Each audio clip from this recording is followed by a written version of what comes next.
After 4 months of marriage, the minor bride was finally rescued from her paternal home late at night through the initiative of the Sibaijala District Childline and sent to a shelter home while the police detained her accused father.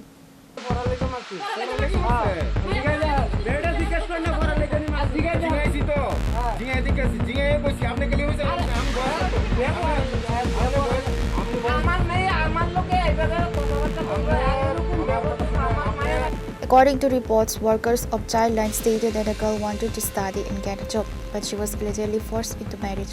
After 4 months of marriage, the minor bride was finally rescued from her paternal home late at night.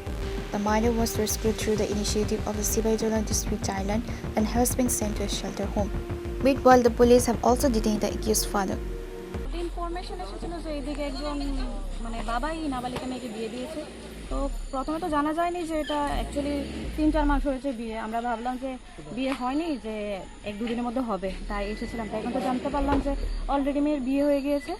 সে স্বামীর পরে 1 মাস পড়েছে, এখন স্বামী বিদেশে আছে, তাই বাবা নিয়ে এসেছে। তো মেয়ের ইচ্ছা যে আমাদের সাথে চলে যাবে, সে পড়াশোনা করতে চায়, চাকরি বাকরি করতে চায়। তাই এখন ওর যা রকম সাহায্য চাইল্ড কেয়ার অ্যান্ড প্রোটেকশনের জন্য তো আছে, দেখবো আমরা হোমে দেওয়ার আবেদন করবো আর ওকে পড়াশোনার ব্যবস্থা করে দেবো আর কি।